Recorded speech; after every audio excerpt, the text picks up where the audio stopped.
आज पंच केदार गद्दी स्थल श्री ओमकारेश्वर मंदिर में शीतकालीन यात्रा का विधिवत और मंत्रोच्चारण के साथ भव्य शुभारंभ किया गया। इस अवसर पर जीएमवीएन उखी मठ परिसर से लेकर ओमकारेश्वर मंदिर तक महिला मंगल दल, युवा मंगल दल और विभिन्न विद्यालयों के छात्र छात्राओं द्वारा मनोहारी कलश यात्रा निकाली गई। यात्रा में स्थानीय सांस्कृतिक परंपराओं की झलक दिखाई दी और श्रद्धालुओं ने उत्साहपूर्वक स्वागत किया।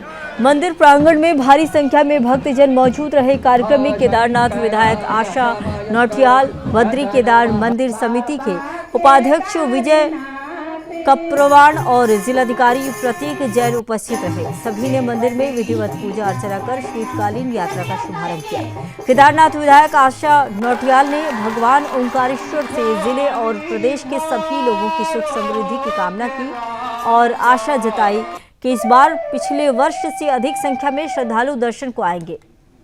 जिलाधिकारी प्रतीक जैन ने बताया कि यात्रा के लिए सड़क, पेयजल, विद्युत, पार्किंग और सुरक्षा के सभी प्रबंध समय रहते सुनिश्चित किए गए हैं। उन्होंने कहा कि यह यात्रा जिले की स्थानीय आर्थिकी और लोगों की आजीविका के लिए भी महत्वपूर्ण है। मंदिर के मुख्य पुजारी शिव शंकर लिंग ने बताया कि ओमकारेश्वर मंदिर पंच केदार की गद्दी स्थली और यहां दर्शन करने से भगवान केदारनाथ के दर्शन का पुण्य भी मिलता है।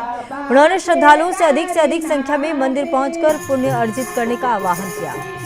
शुभारंभ कार्यक्रम में बद्री केदार समिति के सदस्य, नगर पंचायत अध्यक्ष, ब्लॉक प्रमुख, जिला और विकास अधिकारी सहित विभिन्न विभागों के अधिकारी और बड़ी संख्या में श्रद्धालु उपस्थित रहे।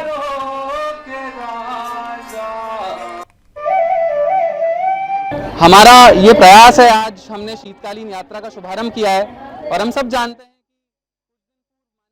मंत्री जी ने अपने मन की बात में भी शीतकालीन यात्रा को बढ़ावा देने की बात कही थी और शीतकालीन यात्रा को बढ़ावा देने के लिए हमको प्रेरित किया था।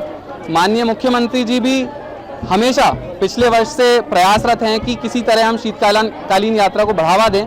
इससे मंदिर की जो संस्कृति है, प्रभावना है भगवान की, वो तो बढ़ती ही है, लेकिन आसपास पूरे क्षेत्र में सभी लोगों की आर्थिकी में भी वृद्धि आती है। सभी लोगों के जो इकोनॉमिक डेवलपमेंट होता है वो भी बहुत अच्छा होता है। टूरिस्ट भी धीरे धीरे शीतकालीन यात्रा की वजह से क्षेत्र में विंटर सीजन में भी बहुत आने लगे हैं, तो एक बहुत अच्छी बात है। हिमालय के दिव्य उपत्यकाओं में उपस्थित यह महाराजा मानधाता जी की तपस्थली है, जहां भगवान शिव निराकार स्वरूप प्रणव ओमकार के रूप में प्राकट्य हैं।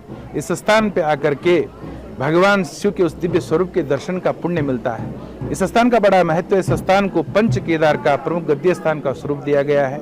हिमालय में जब श्री केदारेश्वर, श्री मधमेश्वर जी के कपाट मंगल हो जाते हैं, तो भगवान केदारनाथ जी और श्री मधमेश्वर जी का जो विग्रह स्वरूप है, उत्सव मूर्ति है, यहीं पर इसी स्थान पर लाया जाता है और इसी ओमकारेश्वर के दिव्य गर्भगृह में उनको विराजमान करके यहाँ पर उनकी शीतकाल में पूजा प्रारंभ की जाती है। और आज यह जो यात्रा है, जिस दिन भगवान श्री मधमेश्वर जी के कपाट मंगल हो जाते हैं, जिस दिन यहाँ पे मधमेश्वर मेला प्रारंभ हो जाता है, उसके बाद से ही यहाँ पे शीतकालीन पूजा प्रारंभ हो जाती है। आज विधिवत रूप से यहाँ पर जो शीतकालीन यात्रा का शुभारंभ किया गया, इस स्थान पे आने से वो उन तमाम शिव भक्तों को यह पुण्य मिलेगा जो केदारनाथ मधमेश्वर यात्रा न कर पाए, इस स्थान पे आकर के वो दर्शन करते हैं तो उनको वही दिव्य पुण्य की प्राप्ति होती है जो हिमालय में केदारेश्वर ज्योतिर्लिंग और द्वितीय केदार मधमेश्वर जी के दिव्य स्वरूप के दर्शन का पुण्य होता है।